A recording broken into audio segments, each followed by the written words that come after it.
Como decíamos, el martes fue Sí, 25 de mayo. Es una fecha, ya te digo, para mí trae bastante problema porque me dicen, sí. pero vos que sos nacionalista o que sos patriota, no festejás el 25 de mayo. Y yo les digo que no, se me Ah, enojan, no, porque yo ah, me pongo en turno, no quiero cantar el himno, no digo viva la patria, no uso la escarapela. O sea, ah. me- me- me- Igual me- vos sos un caso especial, digamos. Vos sos muy bueno, particular, a sos, mí me gusta Vos, llevarle la contra a los demás. Eso sí, por Doy eso fe. soy hincha chacarita. Claro. Vos te pensás claro, que, sí, sí. vos te pensás que eso es al azar. No, no. Claro. Es para llevarle la contra a los otros. Pero bueno, viste, es como una fecha donde tengo problemas con un montón. Y entonces, sí, bueno, digo, vamos a hablar un poquito, porque yo te leí a vos me Ajá. dijiste, vamos a hablar de la semana de mayo. Y entonces Sí. vamos a hablar un poco de la semana de mayo. Vos en un escrito Sí. del otro día, dijiste, palabras más, palabras menos, que el espíritu de la revolución sí estaba inundado sobre lo hispanoamericano, lo criollo, lo católico y lo militar. Sí, sí, totalmente. Pero, Totalmente. Eso sí. pero que había así como una especie de halo, ¿no? En el aire, que era con una visión hacia lo que era París, ¿no? El iluminismo de París a través de lo que era el trono ya tomado por los Borbones, ¿no? Sí. Un poquito vamos por ahí. Y que en definitiva, en ese entuerto, ¿no? Por un lado lo criollo, lo hispánico, lo católico, lo militar, por el otro lado el iluminismo parisino. ¿Y quién termina sacando rédito? Los ingleses. Totalmente.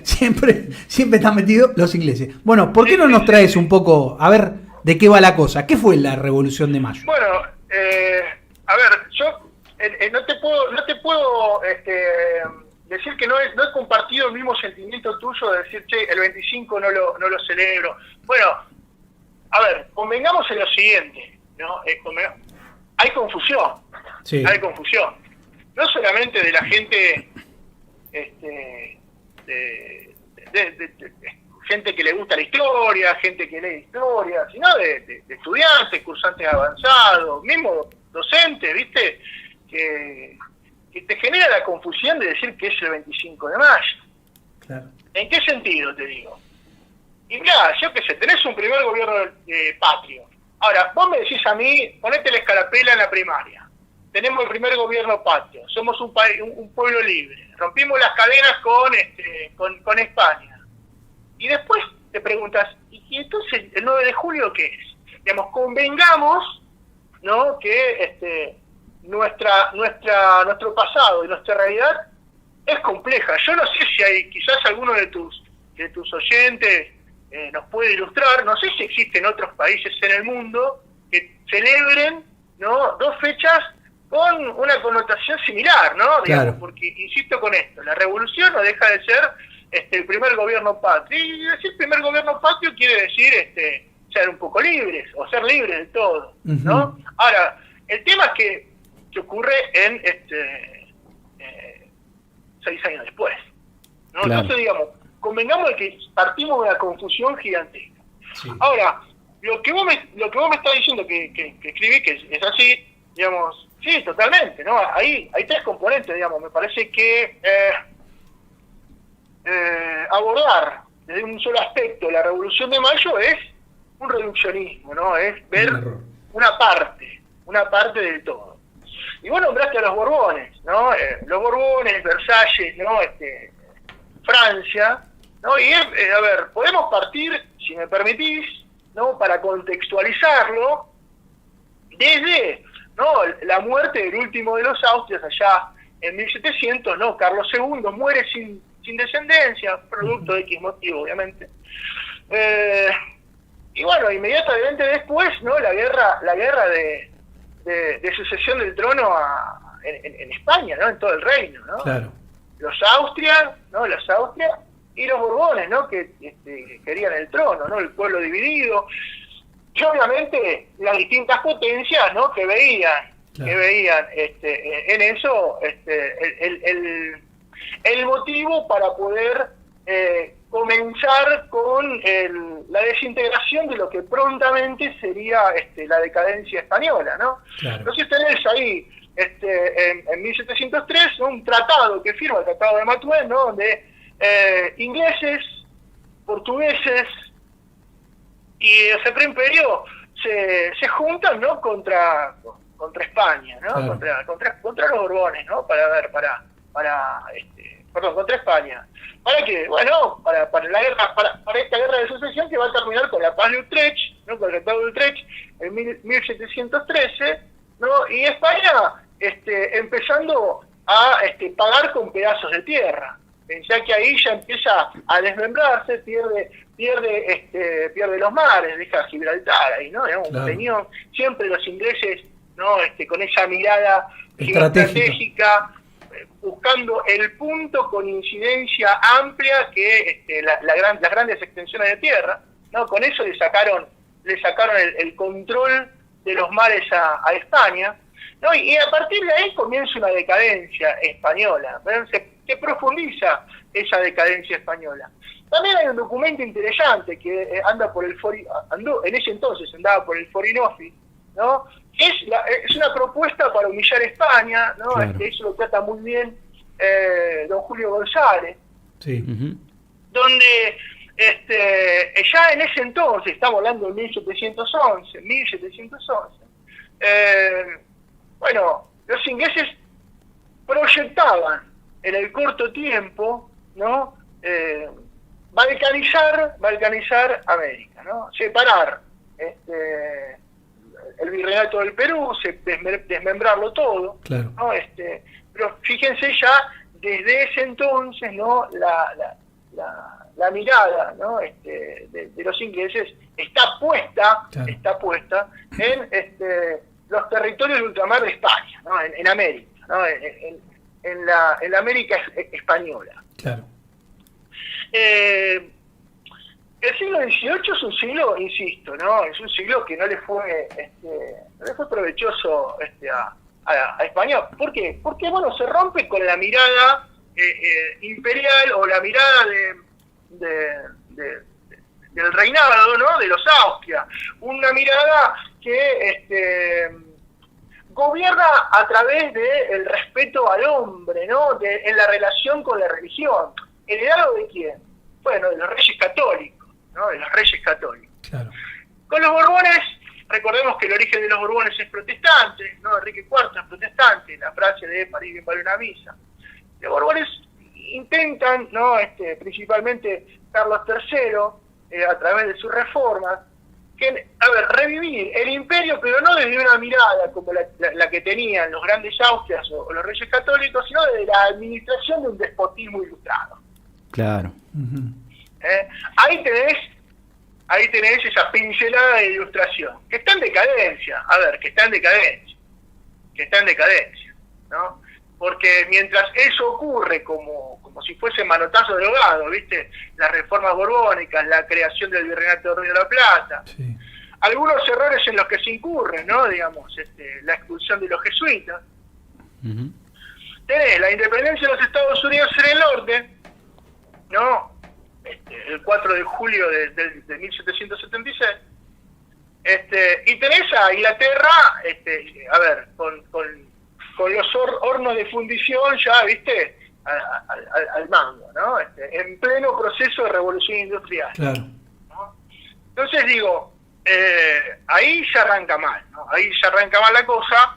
Entonces ahí tenés esa pata que es la descomposición de ese despotismo ilustrado de los Borbones, ¿no? Que obviamente se profundiza en la torpeza y el mal gobierno de Carlos IV y esas peleas que tiene con su hijo por el trono, ¿no? Fernando VII. Digo, aparte, en el interior de todo eso, ya en el contexto rioplatense, ¿no? Y la verdad que hago un paréntesis, ¿no? Rescato muchas cosas de las que dijo el camarada, el compañero de Uruguay, Diego. ¿no? Uh-huh. Porque bueno, la realidad histórica del Uruguay es nuestra realidad, Claro. ¿no? Es esa provincia díscola, ¿no? Producto del juego británico en el Río de la Plata, ¿no? Y me acordaba de un autor, Alberto Meltol Ferré, ¿no? Con dos obras, ¿no? Que hablan sobre eso, la crisis del Uruguay y el Imperio Británico y el Uruguay como problema. Fíjate vos que qué uruguayo tan argentino ese. Claro. Claro. Yo digo, ya en ese contexto de principio del siglo XX, del principio del siglo XIX, en el Río de la Plata tenés una serie de acontecimientos, ¿no? Que uno se pone a analizarlos fríamente y decir, pero todo esto ocurrió en menos de 5 años, ¿no? Porque tenés invasión inglesa en 1806, invasión inglesa en 1807, Trafalgar, donde tenés la unidad de los españoles con los franceses contra los ingleses, ¿no? Y la gran derrota, ¿no? La gran derrota, ¿no? Sí. Un bloqueo continental, un bloqueo marítimo por parte de los británicos. Un año después de eso, invasión napoleónica al Portugal, ocupación de la corona de España, Claro. ¿no? El hermano de Napoleón Bonaparte como rey de España, Sí. ¿no? España ocupada, los reyes portugueses que son trasladados por una embarcación inglesa a Río de Janeiro, digamos, la corona portuguesa se traslada a América, Sí. ¿no? Tienen un aliado ahí, tienen un aliado. Y ahí, viste, comienza la resistencia española. ¿Y de qué manera comienza la resistencia española? Bueno, una junta de Sevilla que se crea el 27 de mayo de 1808 y que, como necesita quitarse de encima a los franceses, decide pedirle ayuda a los ingleses. A ver, Claro. vayamos al contexto. Un año antes, estos tipos se fueron a invadir, ¿no?, la capital de un virreinato creado hace poco tiempo, Claro. ¿no? Y ahora los tenés de aliados, y a tus aliados los tenés de enemigos. ¿Se entiende? Sí. Sí, tal cual. Sí. Los que primero fueron aliados pasan a ser enemigos y el que era enemigo pasa a ser aliado. Ujú. Pero, una locura. Sí. Una locura. Y todo eso pasa en En un poco tiempo. pero en menos de un año. Claro. En menos de un año. Claro. ¿No? Y acá comienza ya a olerse mayo. ¿Por qué digo esto? Claro. Bueno, fíjate vos, ¿no? El manejo de la sutileza y la ironía de los ingleses, ¿no? Porque la embarcación que lleva al representante de la Junta de Sevilla a Londres para firmar el acuerdo de ayuda, la embarcación, ¿sabés cómo se llamaba? No. ¿Cómo se llamaba? La Venganza. Será terrible, ¿no? Como el programa de Dolina. Pero, pobre Apodaca, ¿no? El acuerdo firmado entre ingleses y españoles, ¿no? Se llama Tratado Apodaca-Canning, ¿no? Apodaca-Canning, que termina de firmar en enero de 1809. Ahora, pobre, yo no me subo ni a palos arriba de un Claro, barco no. a la venganza, digamos, ¿no? ¿Sabés cuál va a ser el final? A ver, el final está anunciado. Claro, los ingleses, que no son ni lentos ni perezosos, ¿qué pensás que le pidieron a los españoles a cambio de la ayuda? El dominio. El dominio. Supongo que de acá, de América, supongo. No, lo que vinieron a buscar por las armas.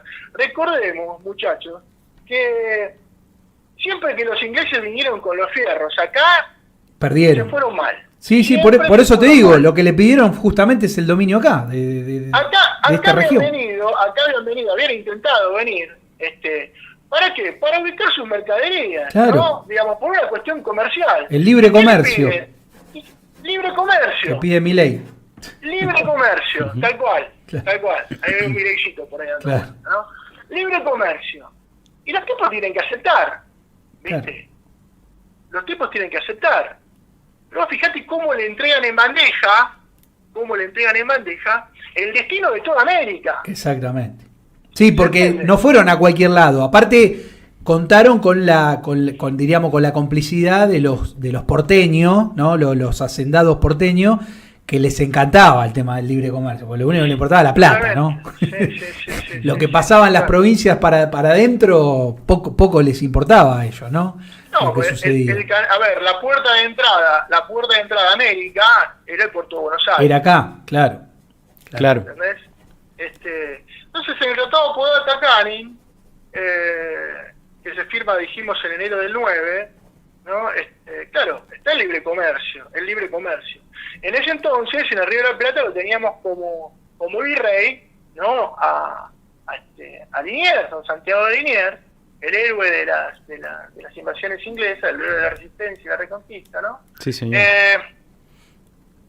Y como era francés, bueno, generaba cierto malestar en algunos españoles por este conflicto que la España tenía con Francia.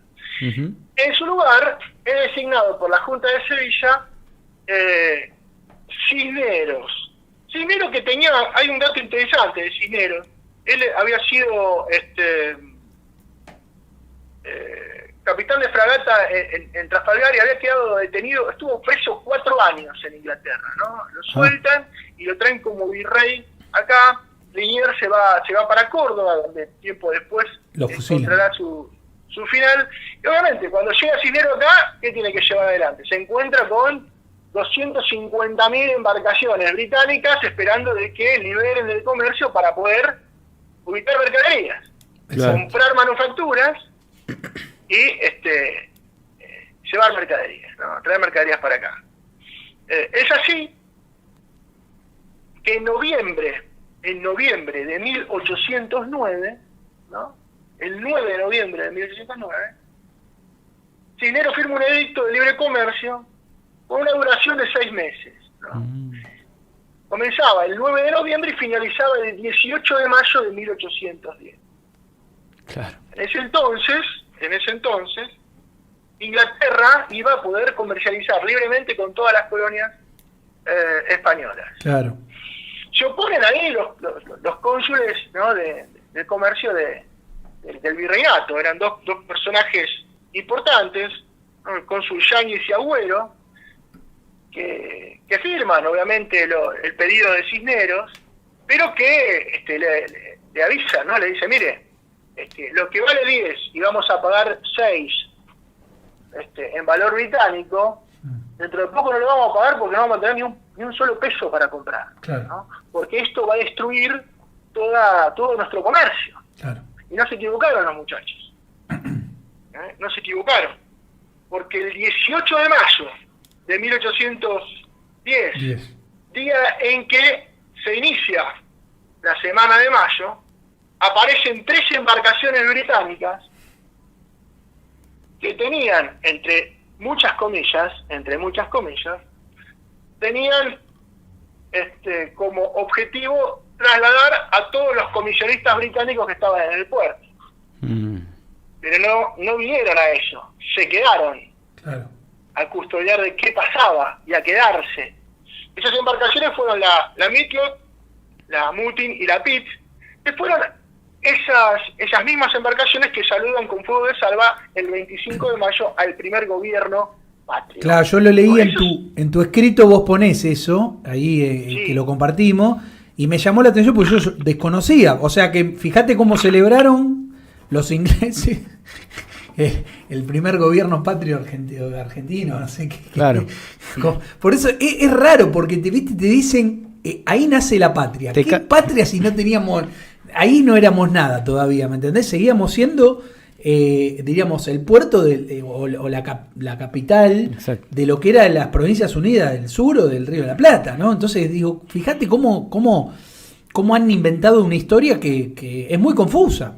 Al menos, fíjate vos la cantidad de cosas que estás contando en este tiempo de charla. Claro, uno se pregunta, ¿y por qué pasó esto del libre comercio aparte? ¿Por qué lo aceptamos nosotros? Bueno, porque la realidad es que es una imposición británica a la ayuda de la corona, pero por otro lado el Río de la Plata estaba quebrado. Claro. Estaba quebrado. ¿Por qué? Porque el Tesoro Real había sido saqueado por Bedford en la primera invasión inglesa. Claro. Digamos, acá no había un peso. ¿Se entiende? Claro, sí. Nos afanaron directamente. O sea, no nos ganaron, pero se chorearon la guita y nos dejaron en bancarrota, Manga digamos, de pirata. a merced Totalmente. del usurero, Ahora, ¿no? Manga de pirata. Ahora, Juan Bautista y Souto, digamos, si nos quedamos con esta mirada sola de lo que fue la Revolución de Mayo, es parcial. Claro. ¿Y por qué? Bueno, porque también hubieron movimientos hispanoamericanistas, ¿no? Y aparte de todos católicos, ¿no? Como en todas las revoluciones o los intentos de revoluciones que se dieron desde mitad del siglo XVIII hasta la misma Revolución de Mayo en toda América Hispana, ¿no? Desde la revuelta de Tupac Amaru, ¿no? Llamada la rebelión de los curas, ¿no? Donde la Iglesia tuvo mucho que ver, hasta en los mismos miembros de la primera junta, en la formación académica de los intelectuales que conformaron la primera junta, ¿no? La presencia de la Iglesia está, ¿no? Entendamos que en ese entonces, hasta la expulsión de los jesuitas, administraban la Universidad de Córdoba, la Universidad de Chuquisaca, y después los franciscanos, ¿no? Claro. Sí. Pero personajes como Suárez, digamos, tipos que han formado intelectualmente a muchos de los que estuvieron en la primera junta, ¿no? Claro. Así que ahí tenés una mirada, ¿no? Hispana y cristiana, por sobre todo. Y otro dato también que se desconoce, sobre Sí. la Revolución de Mayo, es el Tratado de Obligaciones del Hombre, ¿no? El Tratado de Obligaciones del Hombre.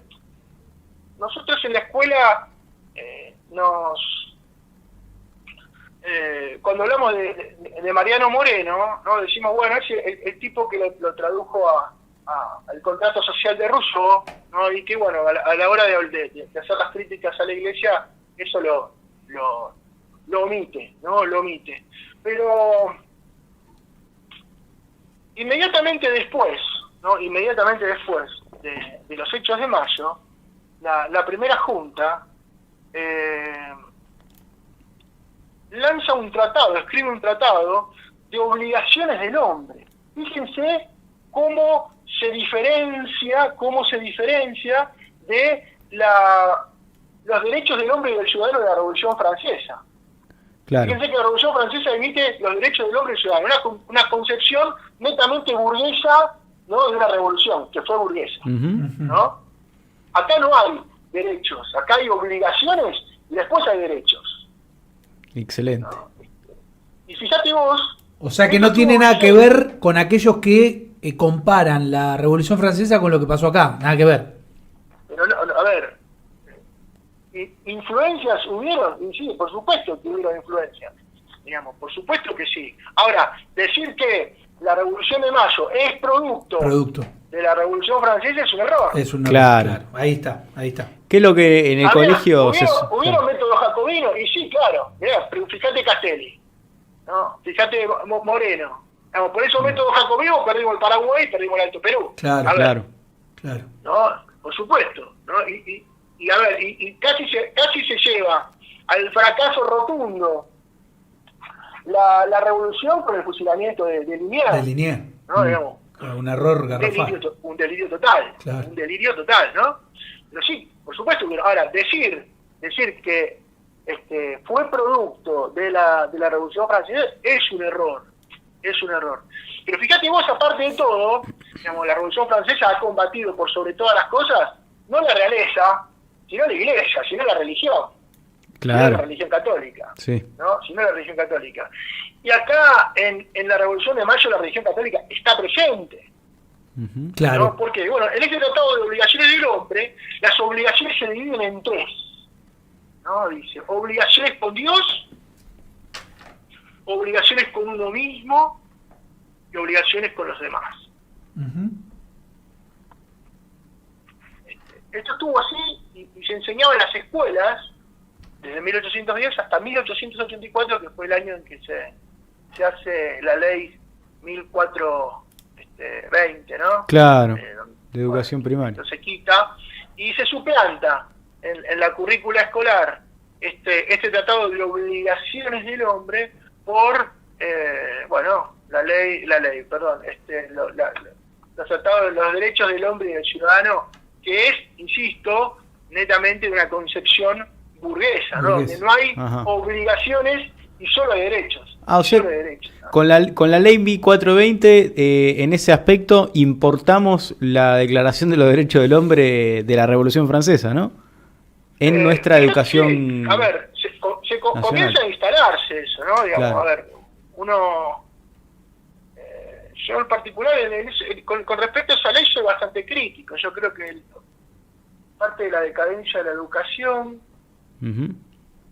tiene que ver con ese laicismo. Aunque después me va a correr alguno y me dice, bueno, pero no era completamente laico, porque la religión no era que estaba prohibida después del horario de cursada, uno podía tener religión, etcétera, etcétera, pero bueno, a los hechos vamos que después de eso, ¿no? Sí. Se tardaron casi 50 años en que se restituyese la religión, ¿no? En las escuelas. Claro. También, insisto, con esto es una apreciación personal, digamos, fue un logro primero de la provincia de Buenos Aires de Fresco, que lo instala, después a nivel nacional Perón, ¿no? En realidad la revolución del 43, y después Perón la quita, ¿no? Cuando se pelea con la iglesia, y para mí fue un grave error. Grave error. Hoy sería fundamental, ¿no? Que en las escuelas se enseñe, ¿no?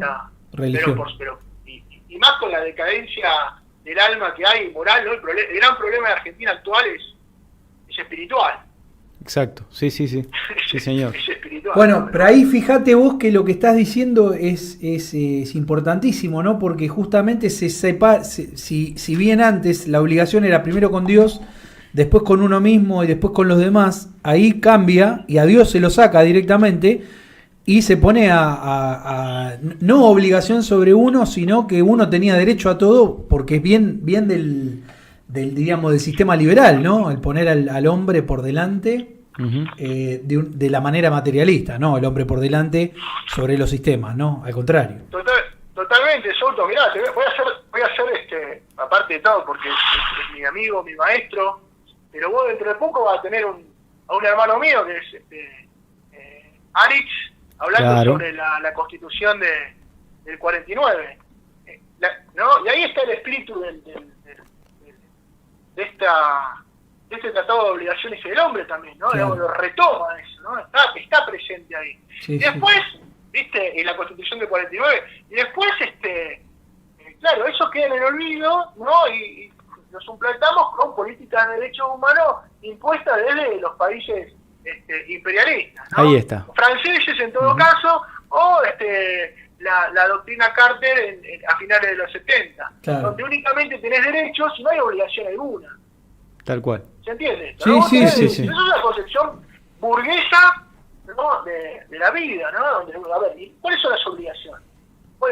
Entonces, si vos tenés que ir a remitirte a tus propias raíces y tenés que ir a la Revolución de Mayo y recoger esto, lo tenés que revivir, porque aparte es nuestro ADN esto. ¿Se entiende? ¿No? Mirá, estoy viendo acá puedo no sé si me permitís, hay Dime. un hombre que, a ver, Oscar creo que es. Oscar Domínguez. Sí, habla sobre Castelli, ¿no? ¿Qué dice Castelli? Sobre Castelli y Moreno, que eran los encargados de negocios con los ingleses. Fusilaron al héroe de la resistencia, por lo que hablábamos recién de Liniers, ¿no? El error garrafal. Claro. Error. En realidad no fue un error. Cumplieron con el cometido, ¿no?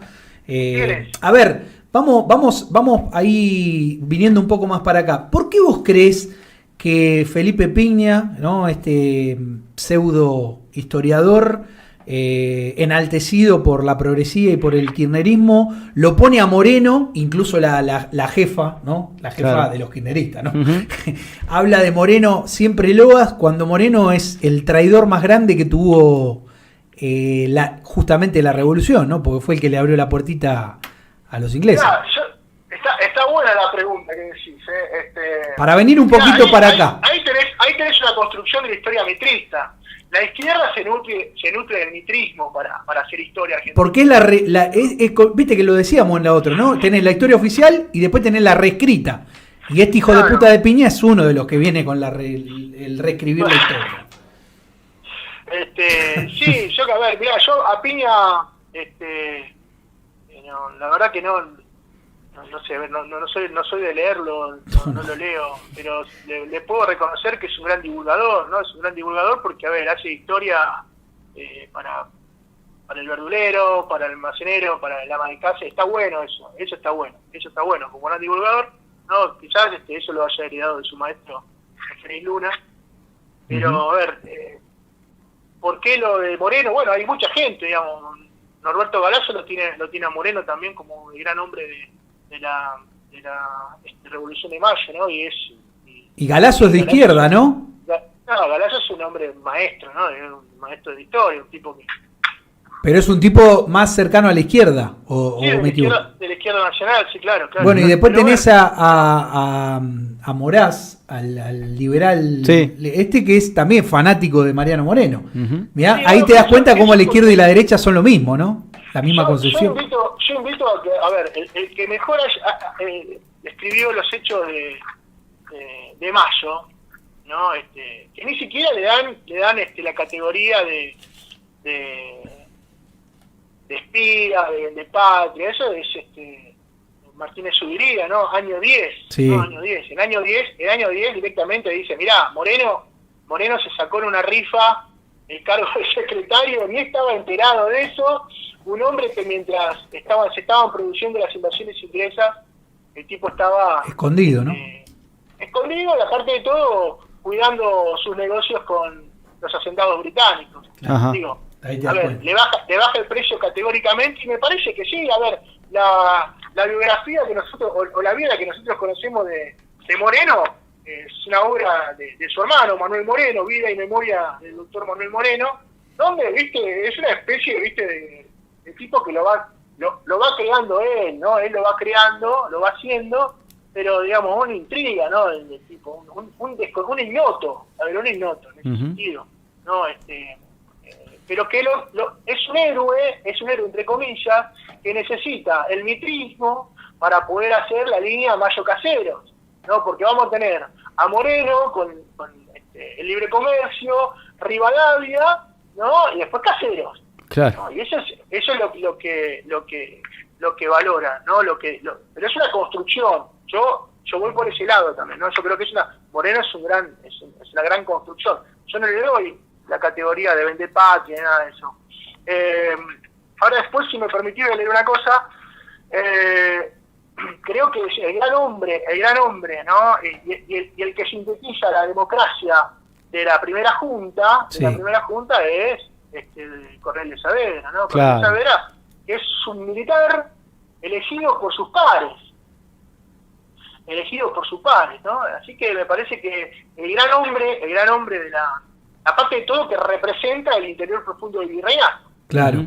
Bueno, ¿No? viste que Juan Manuel de Rosas en una proclama dice, ¿no? Que había que, en 1834 creo que fue, había que poner el 25 de mayo como un hecho donde se reafirma nuestro vínculo con España, básicamente. Pero- no fue una pero por separación de supuesto. España, al contrario. Era Por rubricar Ujú. esa diríamos, alianza, porque en realidad, bien lo decía acá Domínguez, nosotros no éramos colonia, sino que éramos una provincia de Exacto. España, ¿no? Sí, sí. Pero bueno, lamentablemente, como bien dijiste vos, empiezan a meterse las infiltraciones, los quinta columnistas, y esto termina siendo lo que tenía que ser una diríamos, también hay otra cosa, otro dato era que España tenía bastantes problemas y había desatendido un poco también la región, ¿no? Y bueno, es como que todo esto termina en esta fecha que para mí Sí. no tiene nada de exalto. Yo no la exalto en absoluto, pero bueno, qué sé yo, son No, bueno, porque cuestiones a ver, personales. porque, mira, Belgrano que tuvo participación activa en la defensa de Buenos Aires contra los británicos. Sí. En 1808 hablaba con uno de los británicos que se quedaron acá, ¿no? Y decía, bueno, posiblemente la emancipación de América se dé en 100 años. Ahora, la providencia a veces se manifiesta de un día para el otro. Claro. Los hechos que están ocurriendo ahora en la península en 1808 con la ocupación, aceleran los tiempos. Claro. Posiblemente estamos frente a la emancipación. Exacto. Aparte, digo, la emancipación de América se iba a dar por una cuestión natural y establecida también, ¿no? ¿Por qué digo eso? Porque si vos te remontás a una real cédula firmada por Carlos V, allá por el año 1520, 1519, ¿no? El tipo había dicho algo importante que los Borbones, en realidad que los Borbones obviamente no lo entendieron y que después la Junta de Sevilla lo omite, y eso lo que hace es profundizar la rabia de los españoles americanos, es la política de dos hemisferios. ¿Qué quiere decir política de dos hemisferios? Bueno, a ver, Carlos V, emperador, ¿no? Carlos V, emperador. Ahora, América es un reino aparte. ¿Se entiende esto? Sí. Sí, eso está claro. Ahora, la Junta de Sevilla firma un documento donde dice todo pertenece a España, ¿no? Y concentra todo el poder, invisibilizando esta política de los dos hemisferios. Claro. Y eso genera cierto resquemor en la gente de América, en los americanos. Claro. No sé si soy claro en el ejemplo. Sí, me parece muy lógico. Sí. Es clarísimo. Digamos, la delegación administrativa en lo que era el imperio hispánico, español, va dejando de ser con las nuevas disposiciones de la Junta Central de Sevilla. Totalmente. Que encima después cae, para colmo, o sea que se produce una cefalía de la cual teníamos que salir y resolver. Ahí está el problema, ¿no? Que... Bueno, esa Junta de Sevilla es la novedad que traen estos barcos, estos navíos que atacan en el puerto de Buenos Aires el día 18. Ahora, no es que desaparece el poder, ¿no? Porque se traslada a un pequeño archipiélago de León llamado, ¿no? Donde continúa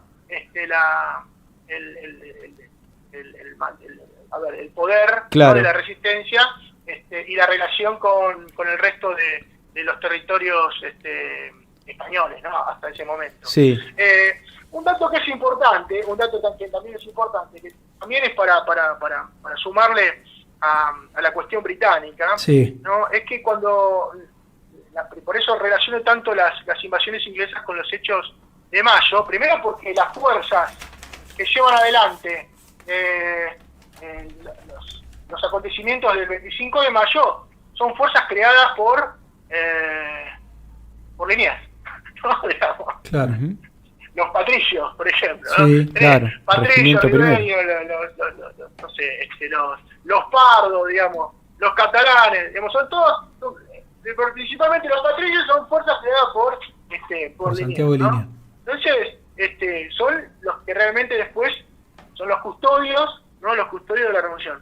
Pero aparte de eso, porque durante ese corto periodo en que es nombrado gobernador de Buenos Aires, Beresford, hay una serie de vecinos que le van a jurar fidelidad a la corona británica.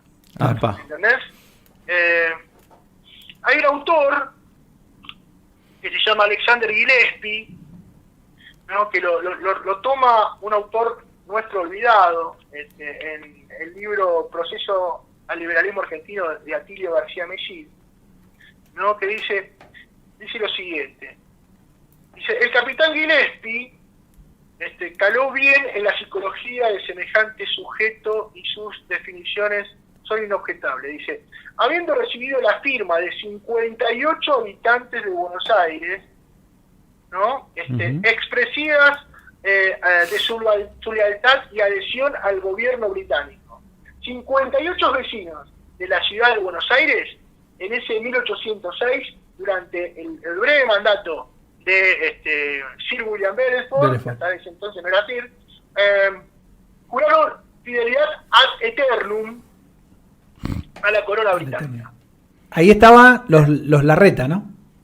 Ahí estaban totalmente, sí, Renato, Larreta. Pero qué increíble. Lo había dicho en otro programa. Ahí está.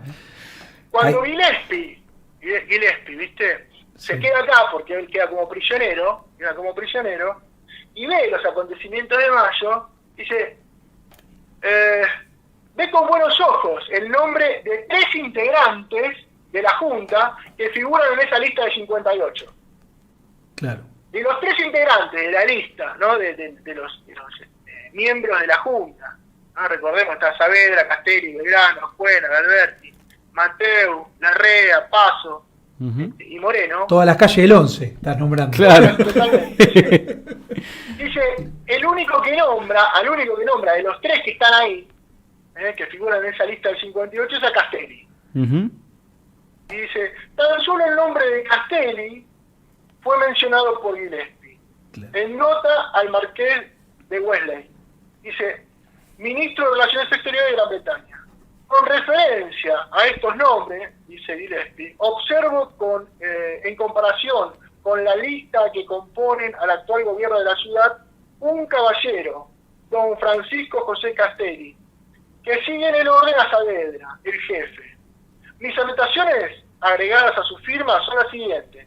Persona muy capaz, ¿no? Persona muy capaz. Ha visitado Europa y Norteamérica, habla inglés con facilidad y es muy afecto a este país. Cuando dice muy afecto a este país, está haciendo referencia obviamente a Inglaterra, claro. ¿no? Se entiende por qué entonces la rabia contra Liniers, ¿no?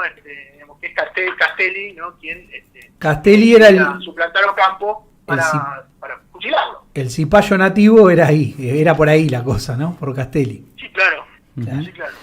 Leo, nos queda poquito tiempo. Viste que nosotros estuvimos hablando la otra vez sobre este tema, el fetiche del 25 de mayo. Viste que en su momento se festejó el bicentenario, ¿no? Es como un fetiche kirchnerista, ¿no? La fecha del 25 de mayo, que no nos olvidemos que el 25 de mayo de 1973 asume Cámpora, ¿no? Y Sí, en 2003... Luego Néstor, o sea, como que tienen un fetiche con esa fecha, ¿no? Ahí te das cuenta de lo patriota que son. No sé qué opinas vos. Bueno, a ver, sí, hay que remontarse, ¿no? Parece, 11 años atrás. Yo de eso recuerdo, yo tengo que ver lo positivo de eso, es el pueblo, ¿no? El pueblo en la calle, Uh-huh. y siempre que el pueblo está junto, en la calle, unido, caminando por la calle, por sobre todas las cosas, eso es algo para celebrar. Exacto. Eso es algo para celebrar. Sí, señor. ¿No? Ahora, bien, estamos en el 2010. Uh-huh. ¿No? A ver, si hacemos un repaso de lo que era el 2010 en ese contexto, ¿no? Uno pensaba que la revolución llegaba para quedarse y hoy estaríamos en eso, pero no quedó nada de eso. Por ejemplo, mirá, recuerdo algunos de los presidentes que estaban en ese palco, ¿no? Bueno, Néstor Kirchner, que falleció en ese mismo año. En octubre, ¿no? El 27 de octubre, Cristina Fernández de Kirchner, que era la presidencia, tenía recién ahí 3 años de mandato, en su primer mandato. La figura de su esposo, ¿no? Era una figura que obviamente marcaba un peso político por las condiciones políticas propias, ¿no? Uh-huh. Pero después lo tenía, a Rafael Correa, que hoy, viste, no puede pisar Ecuador.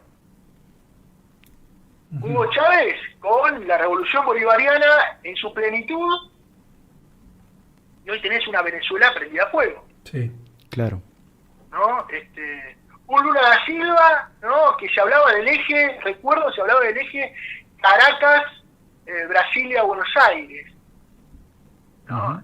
Con cosas que eran interesantes. Uno puede decir, la cuestión ideológica yo no comparto, pero cosas que, me acuerdo del oleoducto, ¿no? Que iba a unir Venezuela con el Río de la Plata, sí. Cosas así, o el Banco de Sudamérica, ¿no?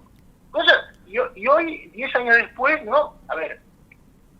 Alejadísimos, que están totalmente desintegradas. Claro. Pepe Mujica, presidente del Uruguay, ¿no? Y estuvo el vecino del Uruguay hace un ratito, y hoy tenés a la calle Po, Uh-huh. ¿viste? Y bueno, ni que hablar del Paraguay, porque ¿se acuerdan que estaba el ex sacerdote Fernando Lugo. ¿No? Y hoy el Paraguay, no sé qué hay en el Paraguay. Claro. Sí. ¿Se entiende? Digamos, ese proyecto que se iba a llevar puesta a la historia, bueno, al poco tiempo quedó trunco. Sí. Ahora, si vos me hablás sobre los festejos, bueno, me parece que como ningún otro festejo, los festejos el bicentenario reflejaron el espíritu liberal de Mayo. Claro. Ujú. ¿No? Ahí Sí, está. podemos decir que había como una ensalada de sorete, ¿no? Como suele decir. No, bueno, Ricardo. no sé si el calificativo sería ese. No, Si es una visión, en la es una cabeza. visión ante- En la cabeza, porque fíjate vos que vos estás hablando de que se estaba tratando de construir un gran bloque y por el otro lado estaban enalteciendo una fecha 100% liberal y al final vemos cómo terminó ese proceso, ¿no? Evidentemente ahí faltó, algo faltó, ¿no? Bueno, a ver, hoy hay una continuidad. A ver, esto entre comillas, Souto. Sí. Hoy la que era presidenta en ese entonces sigue estando en el Poder Ejecutivo como vicepresidenta. Sí, Digamos, y si vos escuchás a Presidenta a del la Senado. militancia, el proyecto continúa. Ahora, en ese entonces se escuchaba hablar de un proyecto nacional y popular que hoy brilla por su ausencia. Quizás que Claro. por la pandemia, etcétera, etcétera, pero en este contexto tenés casi 50% de la población por debajo de la línea de la pobreza, Ujú. ¿no? Fíjate vos la diferencia en tan solo 10 años. Desocupación por las nubes, el peor salario mínimo de la región, en ese entonces tenías el más alto, ¿no? Sí. Y tenés el mismo signo político en el gobierno. exacto. ¿Se entiende esto, no? Sí, sí, sí. Insisto con esto, ¿no? A ver, muchas cosas del primer kirchnerismo, ¿no? Y hablo del primer kirchnerismo desde el 2003 hasta el 2015, en todo ese periodo kirchnerista, Sí, bueno, casi hasta el 2012 podría decirte, escucharlas eran buenísimas, ¿no? Ajá. Escucharlas eran buenísimas. Y a uno lo emocionaban y lo movilizaban. Ahora, después la realidad te decía otra cosa. Insisto, Claro. por el reflejo de lo que fue el festejo, ¿no? El show, ¿no? Fíjate vos que no queda ausente la Constitución del 49, Claro. que se habla de la Constitución del 53. Queda afuera, bueno, hoy justamente creo que es el aniversario de Jorge Newbery, ¿no? Queda afuera todo lo que sea la industria nacional. ¿No? Se hace una exagerada manifestación de la cultura de la derrota, Claro. la muerte, ¿no? A ver, no pude olvidar los soldados de Malvinas, ¿no? Los que representaban, ¿no? Portando las cruces en sus espaldas. Vergonzoso, Sí. vergonzoso. Ahora, fíjate vos que el pueblo decía otra cosa. Mientras eso ocurría, el pueblo gritaba qué cosa, el que no sabe no se hundió. claro. Entonces, Ujú. ahí que tenés, bueno, la altura del pueblo argentino, ¿no? Ante la ausencia, a pesar de tantos mandatarios de la región, ante la ausencia de conducción. Exacto. Sí. Tal cual, tal cual. Bueno, es un tema, la verdad que largo, ese lo tocaremos en otro momento quizás. Como te dije, vas a estar convocado para junio, ya estás convocado para junio. Espero que tenerte acá en esa fecha Va a estar bueno. para hablar un poco sobre Güemes, que Ujú. también un olvidado de la historia. Bueno, ahora tiene un feriado, pero en su momento se lo había dejado apartado. Vamos a hablar de Güemes, vamos a hablar bien de Belgrano. Ujú. Así que bueno, te agradezco muchísimo, Leo. Muchas gracias, Leo. Estamos ahí con el tiempo. El agradecido soy yo, si me dejás. Sí. Un saludito. Dale. Bueno, mirá, el año pasado decía saludos a mis estudiantes. Hoy hay estudiantes que ya son docentes y hay muchos docentes también que son colegas, ¿no? Hay un montón que estaban escribiendo ahí, sí. Que Qué son- maravilla. que siguen a vos, tenés también, tenés tu fan club. Margarita Rodríguez es algo, ¿no? Ahí. Esa sería, mirá, si el presidente del fan club es Bueno. Fernando, la presidenta del fan club es Margarita. Bueno, un saludo para Margarita Rodríguez, que ahí estuvo interactuando bastante, hacía preguntas. Lo que pasa es que si uno le presta atención al chat, pierde el hilo conductor de la conversación y la idea es hablar con vos. Exacto. O sea, no se puede hacer todo, al menos a mí no me da la cabeza. Claro. Si fuera mujer diría soy rubia. Me tomé la licencia de comentar lo del señor Oscar Domingo, me pareció pertinente, aparte del comentario que hizo, y bueno, me parece que dar ese dato de Castelli me pareció apropiado. Está bien. Leito, te agradezco muchísimo por siempre estar dispuesto y te esperamos en junio. Dale. Dale. Bueno. Muchas gracias, muchachos. Gracias a vos, Leo. Abrazo.